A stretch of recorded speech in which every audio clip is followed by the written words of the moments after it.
S N trading company എന്ന പേരിൽ നടന്ന വ്യാപകമായ തട്ടിപ്പിൻ്റെ ഞെട്ടിക്കുന്ന കഥയാണ് കഴിഞ്ഞ എപ്പിസോഡിൽ നമ്മൾ പുറത്തുവിട്ടുള്ളത്. ഒരു ഏകദേശം 100 പേരിൽ നിന്നാണ് ഏകദേശം 5 കോടിയോളം രൂപ സന്ധ്യമോൾ നിയേഴ്സ് എന്ന് പറയുന്ന 2 പേർ ചേർന്ന് തട്ടിയെടുത്തത്.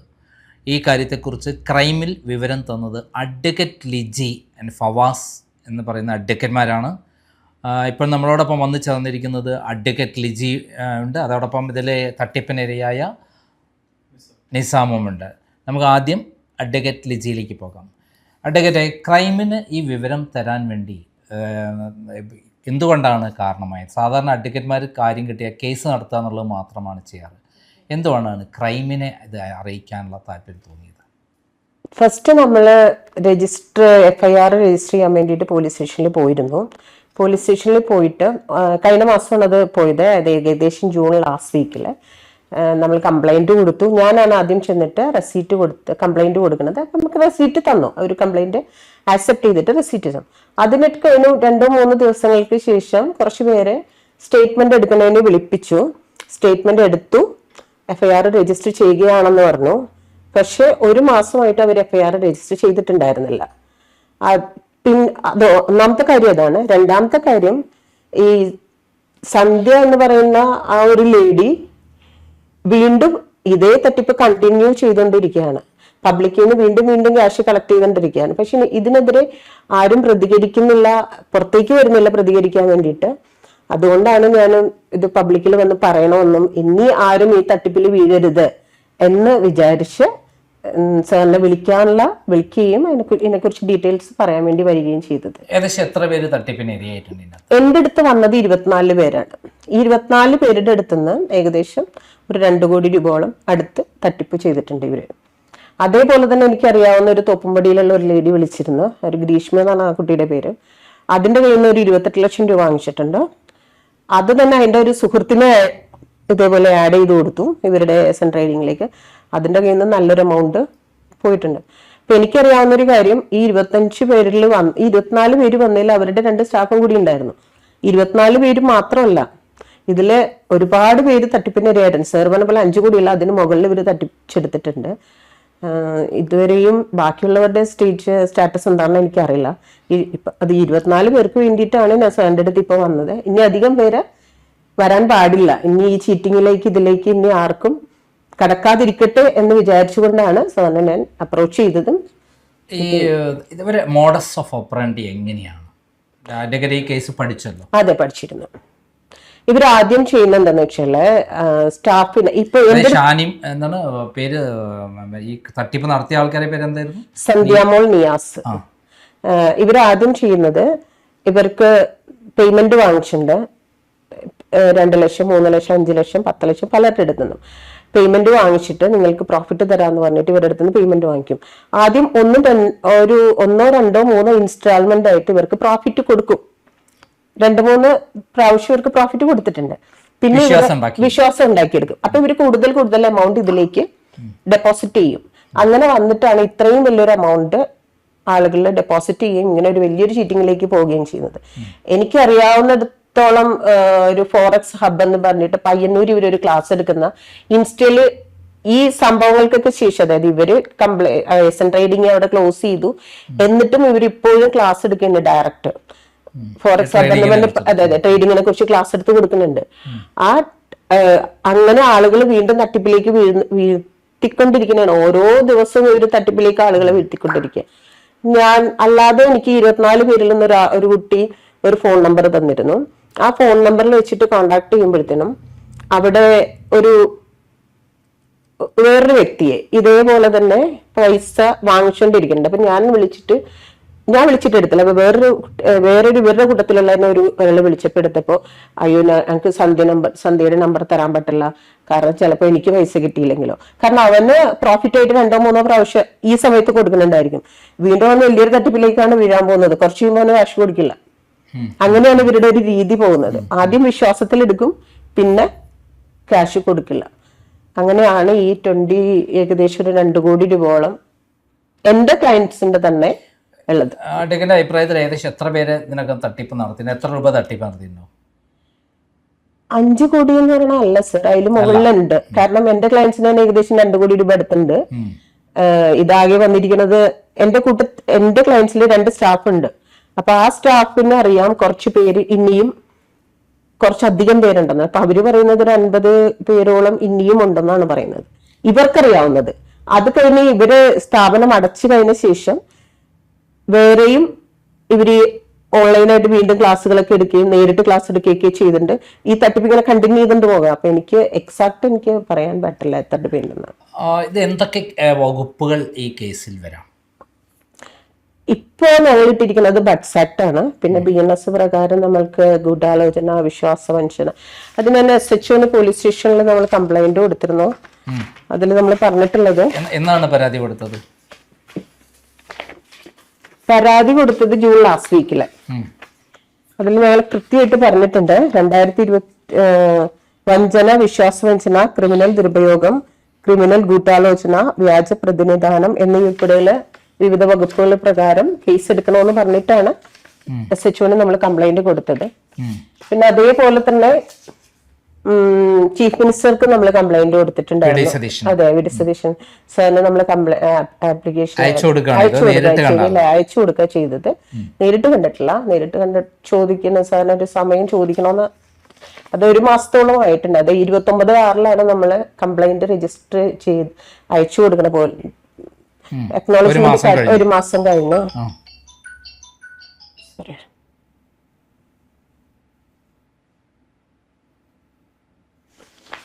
ഏകദേശം 1 മാസത്തോളമായി ആ കംപ്ലൈന്റ് കൊടുത്തത്. അതേപോലെ തന്നെ ഹോം മിനിസ്റ്റർക്കും കൊടുത്തിരുന്നു, രമേശിന്റെ ഓഫീസിലേക്കും അയച്ചിരുന്നു. അവിടെ പോലീസ് SHO മാറിയല്ലോ. അവിടെ ഇപ്പൊ സരീൻ എന്ന് പറയുന്ന SHO അല്ലേ ഇപ്പൊ വന്നിരിക്കുന്നത്? ഇപ്പൊ ട്രാൻസ്ഫർ ആയിട്ടുണ്ടാകണം. ഇപ്പൊ ഞാൻ ബന്ധപ്പെട്ട സമയത്ത് എനിക്ക് കംപ്ലൈന്റ് കിട്ടിയ മുതൽക്ക് ഞാൻ സരീനെ വിളിച്ചിരുന്നു.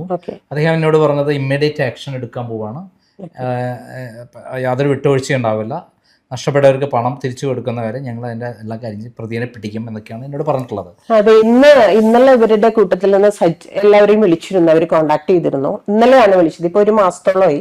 ഇന്നലെയാണ് വിളിച്ചത്. എന്റെ എല്ലാവരോടും വന്നിട്ട് സ്റ്റേറ്റ്മെന്റ് കൊടുക്കാൻ പറഞ്ഞിരുന്നു. ഇന്ന് ഓരോരുത്തരും ചെന്ന് സ്റ്റേറ്റ്മെന്റ് കൊടുക്കുന്നുണ്ട്. ഇനി എങ്ങനെയാ ഇനി മുന്നോട്ടുള്ളത് എങ്ങനെയാണെന്ന് എനിക്ക് അറിയില്ല. അതേപോലെ അവിടുത്തെ MLA കുറിച്ചിട്ട് ഇതിനകത്തുള്ള ചില ആളുകൾ പറഞ്ഞത് MLA ഇടപെട്ടില്ല എന്ന് പറയുണ്ടായി. ഇത് ഞാൻ MLA ബന്ധപ്പെട്ടപ്പോൾ എനിക്ക് അറിയില്ല എന്നാണ് പറഞ്ഞത്. അപ്പൊ അതിനുശേഷം അഡ്വക്കേറ്റ് MLA ബന്ധപ്പെട്ടു?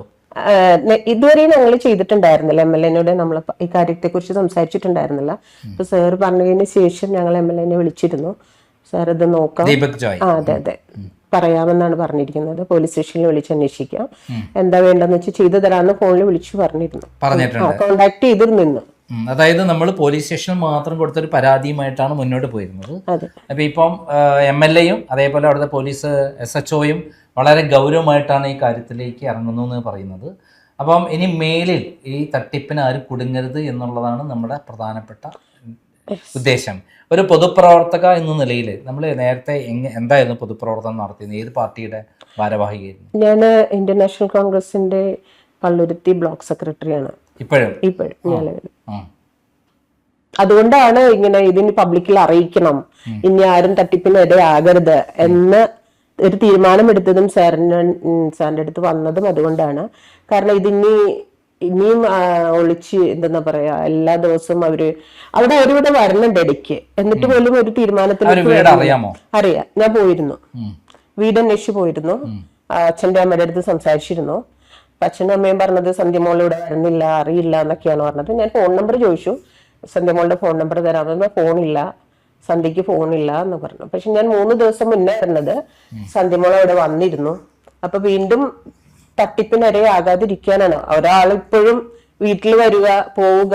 നമ്മൾ ഇത്രയും പോലീസ് സ്റ്റേഷനിലും എല്ലാവർക്കും കംപ്ലൈന്റ് കൊടുത്തിട്ടും ഇതേ ക്രൈം വീണ്ടും ചെയ്തുകൊണ്ടേയിരിക്കുന്നു. അതുകൊണ്ട് എന്തായാലും ഇത് വലിയ ഒരു ചെയിനാണ് എന്നാണ് നമ്മൾ മനസ്സിലാക്കുന്നത്. അപ്പോൾ ഇവിടെ വെച്ച് അവസാനിപ്പിച്ചില്ലെങ്കിൽ ഇനി ധാരാളം ആളുകൾ പെടും എന്നുള്ള ഉദ്ദേശത്തോടെയാണ് അഡ്വക്കേറ്റ് രംഗത്ത്. എന്തായാലും അഡ്വക്കേറ്റിന് പ്രത്യേക അഭിനന്ദനം നൽകുകയാണ്. കാരണം ഇത്തരം കാര്യങ്ങളാണ് ക്രൈം പബ്ലിഷ് ചെയ്യുന്നതും ജനങ്ങൾക്ക് വേണ്ടി നമ്മൾ പ്രവർത്തിക്കുന്നതും. ഇത് കൃത്യസമയത്ത് ഇങ്ങനെ ഇൻഫോം ചെയ്തത് നമുക്ക് പബ്ലിക് ആക്കാൻ പറ്റും എന്നുള്ള, പബ്ലിക് ആവും മാത്രമല്ല ഇനി ആരും പറ്റിക്കപ്പെടരുത് എന്നുള്ള ഉദ്ദേശം വളരെ നല്ല കാര്യമാണ്. അഡ്വക്കേറ്റിന് അഭിനന്ദനം. ഒരാളും കൂടി ഉണ്ട് സർ, നിയാസും കൂടി ഉണ്ട്. ഇവര് ആദ്യം പാർട്ട്നേഴ്സ് ആയിരുന്നു, നിയാസും സന്ധ്യമോളും. അപ്പൊ കുറച്ച് പേര് നിയാസിന്റെ അക്കൗണ്ടിലേക്കാണ് ക്യാഷ് ജോയിന്റ് ആയിട്ടുള്ള അക്കൗണ്ട് ജോയിന്റ് അക്കൗണ്ട് ഉണ്ട്. ജോയിന്റ് അക്കൗണ്ട് നിയാസ് ആരാണ്? നിയാസ് എന്ന് പറയുന്നത് പുള്ളിയുടെ സുഹൃത്ത് കൂടിയാണെന്ന് പറയുന്നത്. എനിക്ക് കറക്റ്റ് അറിയില്ല. സന്ധ്യമോളുടെ സുഹൃത്താണ്. രണ്ടുപേരും കൂടിയാണ് ആദ്യം തുടങ്ങുന്നതും. രണ്ടുപേരുടെയും ജോയിന്റ് അക്കൗണ്ടും ആയിരുന്നു ഫസ്റ്റിലെ. അത് കഴിഞ്ഞ ശേഷം ഇവര് തമ്മില് കുറച്ചൊരു 2-3 വർഷം കഴിഞ്ഞപ്പോ പാർട്ട്ണർഷിപ്പ് പിരിഞ്ഞു എന്ന് പറയുന്നു. എനിക്ക് ഇവര് പറഞ്ഞൊരു അറിവേ ഉള്ളൂ, നമ്മളുടെ കൂടെയുള്ളവർ പറഞ്ഞൊരു അറിവേ ഉള്ളൂ. നിയാസ് പോയി, പിന്നെ സന്ധ്യമോള് മാത്രമായി നോക്കുന്നത്. അപ്പൊ കുറച്ചധികം പേര് നിയാസിന്റെ അക്കൗണ്ടിലേക്ക് ഇട്ടിട്ടുണ്ട്, കുറച്ചധികം പേര് സന്ധ്യമോളുടെ അക്കൗണ്ടിൽ ഇട്ടിട്ടുണ്ട്, കുറച്ച് പേര് ഇവരുടെ സ്റ്റാഫ് വഴി പേയ്മെന്റ് സ്റ്റാഫിന്റെ അക്കൗണ്ടിൽ ഇട്ടിട്ട് ആ അക്കൗണ്ട് വഴി ചെയ്തിട്ടുണ്ട്. അപ്പൊ ഈ സ്റ്റാഫിനും ഭയങ്കര ഒരു പ്രശ്നങ്ങള്, അവിടുത്തെ ജോലിക്ക് നിന്നവർക്ക് ഭയങ്കര പ്രശ്നങ്ങളുണ്ട്. 2-3 പേർക്ക് ഇതിൻ്റെതായ കുറെ, എല്ലാവരും വന്ന് അവരോട് ചോദിക്കും നിങ്ങളുടെ അക്കൗണ്ടിലേക്കല്ലേ തന്നത്. നേരത്തെ സംസാരിച്ച 2 പേര് അവിടെ സ്റ്റാഫായി വർക്ക് ചെയ്ത ആൾക്കാർ, പറ്റിക്കപ്പെട്ട ആൾക്കാർ. അങ്ങനെയും കുറച്ച് പ്രശ്നങ്ങളുണ്ട്. ഇതൊരു വലിയൊരു ചീറ്റിംഗ് ആയിട്ട് ഇങ്ങനെ പോയിക്കൊണ്ടേയിരിക്കുക. അതിനകത്ത് ഈ 2 പേര് 2-3 ആൾക്കാർ ബന്ധുക്കളാണ്. സ്നേഹ, അതേപോലെ ആൻസി, ഇവരൊക്കെ പൈസ ഇൻവെസ്റ്റ് ചെയ്ത് ഇവരെ ബന്ധത്തിന്റെ പേരിൽ കൂടിയാണ് പണം ഇൻവെസ്റ്റ് ചെയ്തത്. അതിൻ്റെ അകത്ത് അവർ പറയുണ്ടായി, അവർ വീട്ടിൽ പോയി അവർ അച്ഛനും അമ്മയൊക്കെ കൂടെ പറഞ്ഞിട്ടാണ് പൈസ ഇൻവെസ്റ്റ് ചെയ്തത്. എന്താണ് ഇതിന്റെ വസ്തു? ഇവര് കുറച്ചു പേര് ഈ കൂട്ടത്തിലെ ബന്ധുക്കൾ തന്നെയാണ്. അവരുടെ ബന്ധുക്കൾ ഒരു 7 പേരോളം അവരുടെ ബന്ധുക്കൾ തന്നെ പൈസ ഇൻവെസ്റ്റ് ചെയ്തിട്ടുണ്ട്. ഇൻവെസ്റ്റ് ചെയ്യുമ്പോൾ ഇവരോട് പറഞ്ഞിരുന്നത്, സന്ധ്യയുടെ അച്ഛനും അമ്മയും പറഞ്ഞിരുന്നത്, നിങ്ങൾ ക്യാഷ് ഇൻവെസ്റ്റ് ചെയ്തോളൂ, എന്ത് പ്രശ്നം ഉണ്ടെങ്കിലും അവർ നോക്കിക്കോളാം. ആ ഒരു ഉറപ്പും ബന്ധുക്കളായതുകൊണ്ട് പാരൻസ് കൊടുത്ത, അവരുടെ മാതാപിതാക്കൾ കൊടുത്ത ഒരു ഉറപ്പും കൂടി കണ്ടിട്ടാണ് ഇവർ ഇത്രയും പേര് ഇവർ കൂട്ടത്തിൽ ചേർത്ത്. അതായത് ഇവർ കൂടെ ചേർപ്പിക്കുകയും ചെയ്തു, ഇവരും ഇൻവെസ്റ്റ് ചെയ്തത് അതുകൊണ്ട് മാത്രമാണ്. അവരുടെ പേരിൽ എന്തെങ്കിലും പൈസ വെച്ചിട്ടുണ്ട്? അച്ഛൻ്റെ അമ്മേന്റെ പേരിലിടാൻ പൈസ വെച്ചിട്ടുണ്ട്? അമ്മയുടെ അക്കൗണ്ടിലേക്ക് ട്രാൻസ്ഫർ ചെയ്തിട്ടുണ്ട് കുറച്ച് പേര്. അതേപോലെ തന്നെ അമ്മയുടെ ഒരു ബ്രദർ ഉണ്ടായിരുന്നു, അയാൾ മരിച്ചുപോയി. അപ്പൊ അയാളുടെ അക്കൗണ്ട് അന്ന് ആക്റ്റീവ് ആയിരുന്നു. ആ സമയത്ത് ബ്രദറിന്റെ അക്കൗണ്ടിലേക്കും, അതായത് സന്ധ്യയുടെ അങ്കിളിന്റെ അക്കൗണ്ടിലേക്കും എമൗണ്ട് ട്രാൻസ്ഫർ ചെയ്തിട്ടുണ്ടായിരുന്നു. നിയാസും സെയിം തന്നെ. നിയാസ് കസിൻസ് അല്ല, പക്ഷേ നിയാസിന്റെ കുറച്ച് 2-3 ക്ലയൻസ് ഇതുപോലെ തന്നെ നിയാസിന്റെ പാരൻസിനെ അപ്രോച്ച് ചെയ്യും. അപ്പൊ പറഞ്ഞ് കുഴപ്പമില്ല, നിങ്ങൾ ഇൻവെസ്റ്റ്, കാരണം നിയാസിന് അവിടെ നല്ലൊരു 3-4 വീടുകളൊക്കെ ഉള്ളതാണ്. അതെ, ഉമ്മയുടെ പേരിലാണെല്ലാം. അപ്പൊ അവർ ഉറപ്പ് കൊടുത്ത് നിങ്ങൾ ചെയ്തോളൂ എന്ന് പറഞ്ഞതുകൊണ്ടാണ് അവർ ഇൻവെസ്റ്റ് ചെയ്തത് എന്നാണ് എൻ്റെ കൂടെയുള്ള ക്ലയൻസ്, ആ ക്യാഷ് നഷ്ടപ്പെട്ടവർ എന്നോട് പറഞ്ഞത്. അതായത് ഇതിന്റെ അകത്ത് അച്ഛനും അമ്മയും ബാപ്പയും ഉമ്മയൊക്കെ അതിന്റെ അത് പ്രതികളാണ് യഥാർത്ഥത്തിൽ. അവരും കൂടെ അറിഞ്ഞുകൊണ്ടാണ് ഇവരെ ചീറ്റ് ചെയ്തത്. അതെ, ഈ പാരന്റ്സ് അറിയാതെ ഇവർക്ക് ഒന്നും ചെയ്യാൻ പറ്റില്ലല്ലോ. കാരണം ഈ എമൗണ്ട് എല്ലാം വരുന്നത്, ഇവരുടെ ഇൻവെസ്റ്റ്മെന്റ് ആയിട്ട് വരുന്നതും ഈ വീട് വാങ്ങുന്നതും വണ്ടി വാങ്ങുന്നതും എല്ലാം ഇവരെല്ലാവരും അറിഞ്ഞിട്ട് തന്നെ അസറ്റ് ട്രേഡിംഗ് എന്ന പേരിൽ കിട്ടുന്ന എമൗണ്ട് മുഴുവനും അസറ്റൊക്കെ വാങ്ങി ചെലവഴിച്ചിട്ട്, അസറ്റ് വാങ്ങിയിട്ടിട്ടുണ്ട് അവിടെ ഇവിടേക്ക് ഇട്ട്. പക്ഷെ ഇവരുടെ പേരിലാണോ എന്ന് ചോദിച്ചാൽ എനിക്ക് യഥാർത്ഥത്തിൽ അറിയില്ല. പിന്നെ അധികവും പാരന്റ്സിന്റെ പേരിലാണ് ഇവർ ചെയ്തിരിക്കുന്നത്. അഡ്വക്കേറ്റ് അവിടെ കോൺഗ്രസിന്റെ ബ്ലോക്ക് പ്രസിഡന്റ് ആണ്? അല്ല, ബ്ലോക്ക് സെക്രട്ടറി. എത്ര കാലമായി പൊളിറ്റിക്സിലേക്ക് ഇറങ്ങിയിട്ട്? ഏകദേശം ഒരു 20 വർഷത്തോളം. 20 വർഷം ഇതിന്റെ അകത്ത് രംഗത്ത് പ്രവർത്തിക്കുന്നുണ്ട്. അപ്പം അവിടുത്തെ പള്ളുരുത്തി ബ്ലോക്ക് സെക്രട്ടറിയാണ്. അതെ. അപ്പോൾ അതിനും ആ ബ്ലോക്ക് സെക്രട്ടറി എന്ന നിലയിലുള്ള ഉത്തരവാദിത്വം കൂടെ നമുക്കുണ്ട് ഈ പൊതു പ്രശ്നത്തിൽ. അതെ, അതുകൊണ്ടാണ് ഇങ്ങനെ ഒരു പ്രശ്നം വന്നപ്പോൾ പൊതുരംഗത്തേക്ക് വന്നിട്ട് ഇത് സാറിനെ അറിയിച്ചത്. ഒരു പൊതുപ്രവർത്തക എന്ന രീതിയിൽ ഇനി ആരും ചീറ്റ് ചെയ്യാതിരിക്കട്ടെ. അഡ്വക്കേറ്റിന്റെ അഭിപ്രായത്തിൽ ഏകദേശം എത്ര പേര് പൈസ തട്ടിണ്ടവര്? ഏകദേശം എന്നോട് ഇവരുടെ കൂട്ടത്തിലെ സ്റ്റാഫ് പറഞ്ഞത് ഇവർക്ക് തന്നെ അറിയാവുന്നത് ഏകദേശം ഒരു 50-60 പേരോളം തന്നെ ഉണ്ട്. അതിൽ എൻ്റെ അടുത്ത് വന്നിരിക്കുന്നത് 24 പേരാണ്. അതിൽ 21 പേര് ഇവിടെ ഉള്ളവരാണ്, 3 പേര് വിദേശത്തുള്ളവരാണ്. അല്ലാതെ ഒരു ഗ്രീഷ്മ എന്ന് പറഞ്ഞ ഒരു കുട്ടീനോട് ഞാൻ സംസാരിക്കുന്നത് 89ഓളം പേരുകളുടെ പേര് പറഞ്ഞു. അതെ, പാലയിൽ അവിടെയും ചേർത്തിട്ടുണ്ടെന്ന് പറഞ്ഞിട്ട് ഇപ്പോഴും അവർ തട്ടിപ്പ് നടത്തിക്കൊണ്ടേയിരിക്കുന്നതാണ്. ഇപ്പോഴും ഒരു ക്ലാസ് കണ്ടിന്യൂ ചെയ്തുകൊണ്ട് ട്രേഡിങ്ങിൻ്റെ. ഞാനത് സാറിനോട് പറഞ്ഞിരുന്നു, ഫോറക്സ് ഹബ് എന്ന് പറഞ്ഞിട്ടൊരു ട്രേഡിങ്ങിന് വേണ്ടിയിട്ട് പയ്യന്നൂർ ആ ഭാഗത്തുള്ള ക്ലാസ് എടുക്കുന്നുണ്ടായിരുന്നു. പിന്നെ ഇൻസ്റ്റ വഴി ഇപ്പോഴും ക്ലാസ്സൊക്കെ ഇടയ്ക്കിടയ്ക്ക് ഇൻസ്റ്റയിലൊക്കെ ഉണ്ടായിരുന്നു.